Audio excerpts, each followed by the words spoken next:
আরেকটি বড় ভুল, এটাও বিশাল বড় ভুল, সেটা হলো পানি অপচয় করা। পানি অপচয় করা, আল্লাহ মাফ করেন, এটা থেকে মুক্ত আমরা কেউই না বোধ হয় এই যুগে। পানি অপচয় ওযুর সময়, ভাই আমাদের ওযুতে কত পানি লাগে। আপনি যদি, আমরা তো বেশিরভাগ লোক এখন ট্যাপে ওযু করি না, আপনি যে ট্যাপটা ব্যবহার করেন ওই ট্যাপের নিচে যদি একটা কি রাখেন, বালতি রেখে দেন, আপনি ওযু করার শেষে লক্ষ্য করে দেখেন একটা খালি বালতি যদি রাখেন কি পরিমাণ পানি পড়বে আনুমানিক? প্রায় এক বালতির মতো হয়ে যাবে না? সুবহানাল্লাহ, 50-100 জন লোকের ওযুর পানি এটা। নবী সাল্লাল্লাহু আলাইহি ওয়াসাল্লামের ওযুর পানির পরিমাণটুকু হাদিসে আসছে ভাই। এক গ্লাস পরিমাণ পানি দিয়ে তার কি হয়ে যেত? ওযু হয়ে যেত। এক গ্লাস পানির প্রয়োজন হতো না নবী সাল্লাল্লাহু আলাইহি ওয়াসাল্লামের ওযুতে, গোটা ওযুতে। আর সেখানে এক গ্লাস তো আমাদের শুধু কিসেই লাগে? হাত ধুতেও এক গ্লাস হয় কিনা সন্দেহ, এক হাতেও হয় কিনা এক গ্লাস ধুতে সন্দেহ। ভাই হাসির বিষয় না, এটা খুব জঘন্য অপরাধ, জঘন্য অপরাধ। আল্লাহ সুবহানাহু ওয়া তাআলা কোরআনে কারীমের ভিতরে কি বলেছেন? ইন্নাল মুবাযযিরিনা কানু ইখওয়ানাশ শায়াতিন, শয়তানের ভাই। হারাম পানি অপচয় করা, পানি অপচয় করা।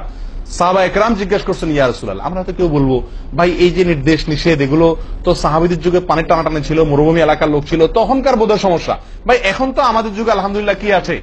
প্রচুর পরিমাণে পানি আছে, পানির তো অভাব নেই আল্লাহর ফজলে। আমরা কেউ হয়তো মনে করি যে অনেক পানি আছে, এখন বোধহয় আর এই এত টানাটানি করে ওযু করার প্রয়োজন নাই। আমি বলবো না ভাই, এটা ভুল।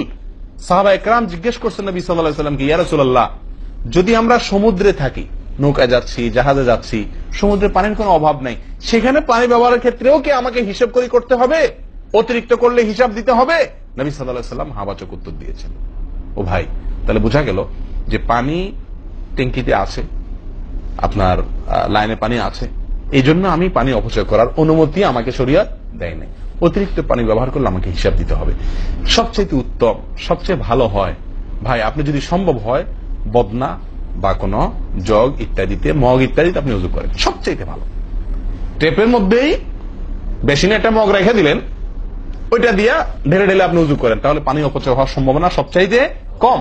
ট্যাপ ছেড়ে দিয়ে যে আমরা ওযু করি, আমরা যেভাবে ওযু করার কথা বলছি, এই যে মেসওয়াক করতে হবে, এরপরে কুলি করতে হবে, নাকে পানি দিতে হবে, আবার নাক ঝাড়তে হবে, এই কাজগুলো করতে একটা গ্যাপ হয় না? গ্যাপ, এই গ্যাপের সময় যদি আপনি টেপে ওযু করতেই হয়, তাহলে গ্যাপের সময় টেপ বন্ধ করতে হবে। আমি কি বুঝতে পারছি? গ্যাপের সময় টেপ বন্ধ করে এরপর আপনি মেসওয়াক করেন, টেপ বন্ধ করে এরপর আপনি নাক ঝাড়েন। আপনি টেপের পানি পড়তেছে, এদিকে আপনি অন্য কাজ করতেছেন, তাহলে এটা অপচয়ের গুনাহ হয়ে যায়। ভাই আমি ওযু করছি ইবাদত করার জন্য, ওযু করছি আল্লাহ সুবহানাহু ওয়া তাআলাকে সন্তুষ্ট করার জন্য, আবার কাজ যেটা করতেছি ওযুর মধ্যে পানি অপচয় করে, সেটা হলো শয়তানের ভাইয়ের কাজ, শয়তানের কাজ। তাহলে শয়তানের কাজ করে আল্লাহকে খুশি করা যাবে ভাই? এই ওযুতে আল্লাহকে খুশি করা যাবে? এই ওযুতে আল্লাহ সন্তুষ্ট হবেন?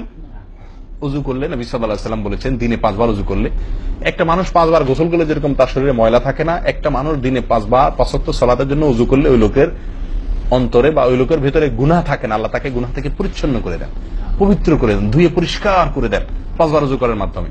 ও ভাই, ওযু আমাকে পরিষ্কার করে দিবে, আমাকে পবিত্র করে দিবে, আমাকে পরিচ্ছন্ন করে দিবে, আমাকে সাফ করে দিবে। কখন? যদি ওযুটা আমি সুন্দরভাবে করি। আমার ওযুতে যদি এত বড় ভুল হয় যে পানি অপচয় করে আমি হারামে লিপ্ত হই, গুনাহে লিপ্ত হই, তাহলে আমার সে ওযু আমাকে পরিচ্ছন্ন করবে না, পবিত্র করবে না, সুন্দর করবে না, আল্লাহকে সন্তুষ্ট করা যাবে না। প্রিয় ভাইরা, আমি আবারও বলছি, এই ভুল থেকে আমরা কেউ মুক্ত নই। আল্লাহ মাফ করুক, ইল্লা মান রাহিমা রব্বি, হাতে গোনা 2-1 ছাড়া আমরা কেউ মুক্ত নই ভাই। ওযু করার সময় পানি অপচয়, আজকে টেপের যে কালচার, এই টেপ ছেড়ে আমাদের ওযু করা, এটা জঘন্য একটি ভুল। যদি টেপটা আমি ছেড়ে রাখি, হ্যাঁ আপনি ওযু করছেন, বন্ধ করে নিচ্ছেন, আবার দরকার হচ্ছে চালাচ্ছেন, এটা হলে ঠিক আছে। আপনি যদি এটা করতে যান পাবলিক ওযুখানাতে, হয়তো পিছন থেকে কেউ আপনাকে তাড়া মারবে, আরে ভাই তাড়াতাড়ি করেন, দেরি করতেছেন, মারুক ভাই তাড়া, সে তাড়া মারুক, কিন্তু আপনার ওযুটা কি করতে হবে? আপনাকে কোয়ালিটিফুল ওযু করতে হবে।